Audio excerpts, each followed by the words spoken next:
بصرہ میں ایک آدمی رہتا ہے جس کی شکل و صورت کچھ نہ کچھ نبی اکرم صلی اللہ علیہ وسلم کے ساتھ ملتی جلتی ہے۔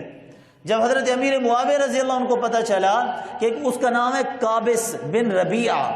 غالباً تابعین میں سے اس کا شمار ہوتا ہے، قابس بن ربیعہ کے بارے میں یہ سنا جب حضرت امیر معاویہ رضی اللہ عنہ نے کہ وہ نبی اکرم صلی اللہ علیہ وسلم کی شکل و صورت کے ساتھ اس کی شکل ملتی جلتی ہے، تو حضرت امیر معاویہ رضی اللہ عنہ نے فوراً قاصد روانہ کیا اور کہا کہ جاؤ بصرہ کے حاکم کو جا کے میرا خط دے دو اور اس کو بولو کہ وہ آدمی کہ جس کی شکل و صورت نبی اکرم صلی اللہ علیہ وسلم سے ملتی جلتی ہے اس کو میرے پاس لے کے آئیں، عزت کے ساتھ، احترام کے ساتھ، عزت اور احترام کے ساتھ ایک وفد کے ساتھ ان کو بھیجا گیا امیر معاویہ رضی اللہ عنہ کے پاس۔ جب حضرت امیر معاویہ رضی اللہ عنہ کو پتہ چلا کہ وہ آ رہے ہیں تو آپ نے اپنا تخت چھوڑا، اپنی مسند چھوڑی اور استقبال کے لیے پیدل چل پڑے اس کو لینے کے لیے، اور اس کو گلے لگایا، پیشانی پہ بوسہ دیا، اور پھر اس کے بعد آپ نے ایک بہت بڑا زمین کا ٹکڑا اس کے نام کر دیا اور کہا کہ تو اپنے اہل و عیال کے ساتھ خوشحالی کے ساتھ، فراوانی کے ساتھ یہاں پہ زندگی گزار۔ جب امیر معاویہ رضی اللہ عنہ کے دل میں ایک وہ شخص کے جس کی کچھ نہ کچھ نبی سے مشابہت تھی اس کا اتنا احترام کرتے تو خود نبی کریم صلی اللہ علیہ وسلم کا کس قدر احترام کرتے تھے، خود آقا کی محبت ان کے دل میں کتنی تھی۔ امیر معاویہ رضی اللہ عنہ نبی اکرم صلی اللہ علیہ وسلم کو وضو فرما رہے تھے، نبی اکرم صلی اللہ علیہ وسلم پر وضو کا پانی ڈال رہے ہیں، نبی اکرم صلی اللہ علیہ وسلم نے حضرت امیر معاویہ کو وضو کے بعد تحفے کے طور پر، ہدیے کے طور پر وہ کرتا مبارک، وہ قمیض مبارک جو نبی اکرم صلی اللہ علیہ وسلم نے پہنی ہوئی تھی، آپ صلی اللہ علیہ وسلم نے وہ اتار کر امیر معاویہ رضی اللہ عنہ کو پہنا دی۔ امیر معاویہ رضی اللہ عنہ کچھ دیر تک وہ کرتا پہنے رکھا، بعد کے اندر اس کو باحفاظت رکھ دیا اور وصیت کر دی کہ جب میں مروں تو میرے جسم کے ساتھ متصل اس کرتے کو رکھ دینا، کفن کے اندر یہ کرتا اس انداز کے اندر میرے کفن میں رکھنا کہ یہ کرتا میرے جسم کے ساتھ لگا رہے۔ حضرت امیر معاویہ رضی اللہ عنہ اتنا عشق تھا، ایک شاعر ہے کعب بن زہیر نامی شاعر، پہلے یہ غیر مسلم تھے اور اسلام کے خلاف یہ جو ہے نا اس اشعار کہا کرتے تھے، خود نبی اکرم صلی اللہ علیہ وسلم کی مذمت میں الیاذ باللہ حجب بیان کرتے تھے، یہ اشعار کہتے تھے۔ نبی اکرم صلی اللہ علیہ وسلم کے دور کے ہی یہ شاعر تھے، نبی اکرم صلی اللہ علیہ وسلم کی تعلیمات سے آشنا ہوئے، حقیقت سے آشنا ہوئے، اللہ نے ان کے دل کو اسلام کے لیے کھول دیا، مسلمان ہو گئے۔ مسلمان ہونے کے بعد اب یہ اسلام کی تعریف اپنے اشعار میں کرتے تھے، اور جب مسلمان ہونے کے بعد اسلام کی تعریف انہوں نے اپنے اشعار میں کی تو نبی اکرم صلی اللہ علیہ وسلم نے محبت میں ان کو اپنی چادر عنایت فرما دی، کعب بن زہیر کو انعام کے طور پر، تحفے کے طور پر چادر عطا کر دی۔ اب وہ چادر ان کے پاس رہی۔ امیر معاویہ رضی اللہ عنہ کو پتہ چلا کہ کعب بن زہیر کے پاس نبی اکرم صلی اللہ علیہ وسلم کی چادر مبارک ہے، تو حضرت امیر معاویہ رضی اللہ عنہ نے 10,000 درہم اس کی قیمت لگائی، فرمایا کہ یہ 10,000 درہم کے بدلے میں مجھے نبی کی وہ چادر تو دے دو۔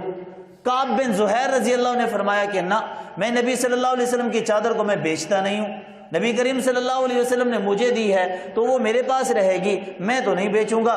پھر یہ فوت ہو گئے کعب بن زہیر، پھر وہ چادر وراثت میں ان کی اولاد کے پاس آئی۔ جب کعب بن زہیر کے اولاد کے اندر وہ چادر آئی تو حضرت امیر معاویہ رضی اللہ عنہ نے ان کی اولادوں سے 20,000 درہم میں وہ نبی کی چادر خرید لی اور محبت کی بنا پہ اپنے پاس رکھا۔ یہ وہ چادر تھی جس کے بارے میں تاریخ کے اندر لکھا ہوا ہے کہ بنو امیہ کے خلفاء اور بنو ہاشم کے خلفاء، بنو عباس کے خلفاء برکت کے لیے اس چادر کو عیدین کے موقع پر پہنا کرتے تھے، اور یہ چادر اس شاعر کی اولاد سے امیر معاویہ رضی اللہ عنہ نے خریدی۔ اس قدر حضرت امیر معاویہ رضی اللہ عنہ کے دل میں محبت تھی۔ حضرت امیر معاویہ رضی اللہ عنہ نے اپنی اولاد کو وصیت کی کہ بھی جب میں فوت ہو جاؤں آپ کے پاس نبی اکرم صلی اللہ علیہ وسلم کے کچھ تبرکات تھے، ان میں سے ایک تو وہ کرتا تھا جو نبی اکرم صلی اللہ علیہ وسلم کو وضو کرا رہے تھے اور آپ نے عطا کیا تھا۔ ایک موقع پر آپ حضرت امیر معاویہ رضی اللہ عنہ نے اپنے ہاتھوں سے نبی اکرم صلی اللہ علیہ وسلم کے بال مبارک کاٹے تھے صفا پہاڑی پر، صفا کے موقع پر حضرت امیر معاویہ رضی اللہ عنہ کو موقع ملا نبی اکرم صلی اللہ علیہ وسلم کے بال تراشنے کا، تو حضرت امیر معاویہ رضی اللہ عنہ نے نبی کریم صلی اللہ علیہ وسلم کے بال تراشے اور بطور برکت کے کچھ بال اپنے پاس رکھ لیے۔ ایسے ہی ایک موقع پر نبی اکرم صلی اللہ علیہ وسلم کے ناخن بھی تراشے، بطور تبرک کے ان ناخنوں کو بھی اپنے پاس رکھ لیا امیر معاویہ رضی اللہ عنہ نے، اور ان چیزوں کو اپنے پاس رکھا اور ان سے آخر وقت کے اندر وصیت کی، کہا کہ جب میں فوت ہو جاؤں تو ایسے کرنا، کفن سے پہلے میرے منہ میں اور میرے منہ کے اوپر اور میری آنکھوں کے اوپر اور میرے کانوں کے اندر نبی اکرم صلی اللہ علیہ وسلم کے ناخن اور نبی اکرم صلی اللہ علیہ وسلم کے بال مبارک وہ لگا دینا،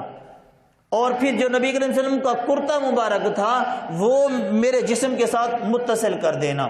تاکہ اللہ تعالیٰ ان کے صدقہ سے مجھ گناہگار پر رحم کرتے ہوئے مجھے معاف فرما دیں۔ امیر معاویہ رضی اللہ عنہ نہ صرف عاشق رسول بلکہ آپ کاتب وحی بھی تھے، آپ کاتب وحی، اور آپ پر جبرائیل امین سلام لے کر آئے، اور جبرائیل امین نے نبی اکرم صلی اللہ علیہ وسلم کو فرمایا کہ امیر معاویہ امین ہیں، امانت دار ہیں، آپ ان کو کاتبین وحی میں شمار کر دیں۔ پھر نبی اکرم صلی اللہ علیہ وسلم نے امیر معاویہ رضی اللہ عنہ کو کاتبین وحی میں شمار کر دیا۔ حضرت امیر معاویہ رضی اللہ عنہ خال المسلمین ہیں۔ خال المسلمین کا مطلب یہ ہے مسلمانوں کے ماموں ہیں۔ کیا مطلب کہ ان کی جو ہمشیرہ ہیں ام حبیبہ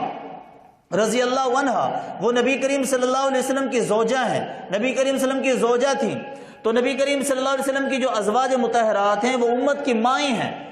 اور حضرت امیر معاویہ رضی اللہ عنہ زوجہ رسول کے بھائی ہیں تو امت کے ماموں لگے، اس وجہ سے ان کا لقب ہے خال المسلمین، کے مسلمانوں کے ماموں ہیں۔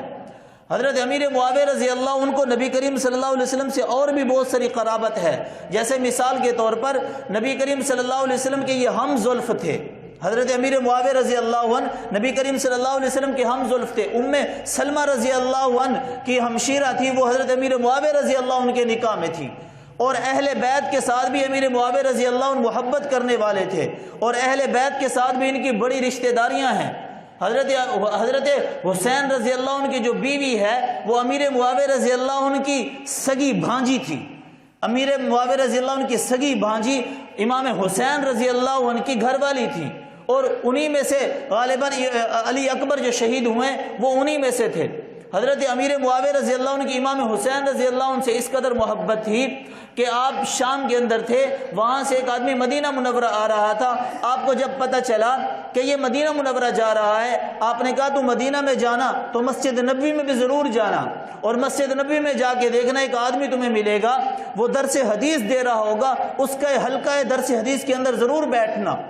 اور جب درس حدیث ختم ہو جائے، حلقہ درس حدیث ختم ہو جائے تو اس کے بعد اس کے سامنے بڑے ہی مؤدبانہ انداز کے ساتھ جا کے کہنا کہ شام کا گورنر معاویہ التماس کر رہا ہے کہ آپ میرے لیے دعا کریں، ان سے میرے حق میں دعا کروانا۔ امیر معاویہ رضی اللہ عنہ نے پیغام دیا، قاصد پوچھنے لگا کہ حضرت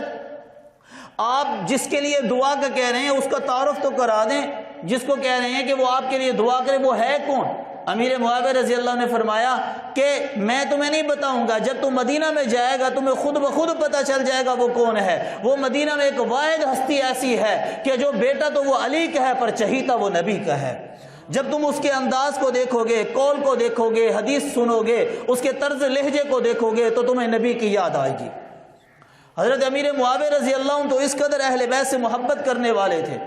رجب المرجب کے 22 رجب میں حضرت امیر معاویہ رضی اللہ عنہ کی وفات ہے، 60 ہجری 22 رجب میں۔ 22 رجب کو ہمارے معاشرے میں ایک بہت بڑی بدعت، ایک بہت بڑی رسم رائج ہے کہ ہم جانے انجانے میں اس رسم کے اندر مبتلا ہو جاتے ہیں مسلمان۔ وہ کنڈوں کی رسم ہے۔ اس 22 رجب، آج چونکہ غالباً 18 رجب ہے تو 4 دن کے بعد یہ 22 رجب المرجب کی تاریخ ہے، آپ دیکھیں گے آپ کے گھر کے اندر حلوہ آئے گا، کھیر آئے گی، اسی طرح دوسری چیزیں آئیں گی، تو یاد رہے خود بھی اس سے بچیں اور دوسرے مسلمانوں کو بھی بچیں۔ یہ ایک دشمن کی طرف سے ایک سازش ہے، وہ دشمن جن کو امیر معاویہ رضی اللہ عنہ کانٹے کی طرح چبھتے ہیں، وہ دشمن جو امیر معاویہ رضی اللہ عنہ کی ترقی سے، امیر معاویہ رضی اللہ عنہ کے فضائل سے ناخوش ہیں، وہ دشمن جو امیر معاویہ رضی اللہ عنہ سے جلتے ہیں، وہ دشمن جو حضرت امیر معاویہ رضی اللہ عنہ پر تبرہ کرتے ہیں، انہوں نے کیا کیا کہ امیر معاویہ رضی اللہ عنہ کی وفات والے دن کنڈوں کی رسم نکال کر امیر معاویہ رضی اللہ عنہ کی وفات کی خوشی میں لوگوں کو کھانا کھلاتے ہیں۔ ہم مسلمان سمجھتے نہیں ہیں یہ کھانا ہمارے گھر میں کس خوشی میں آ رہا ہے، اس کے پس منظر کا نہیں پتہ ہوتا۔ ہم جو میٹھا کھا رہے ہیں یہ کس مقصد کے لیے ہے؟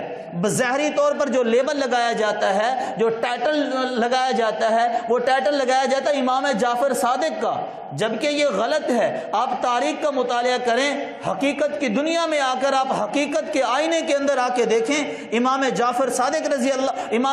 صادق کی جو وفات ہے یا ولادت ہے، اس کا رجب کے مہینے سے کوئی تعلق نہیں ہے۔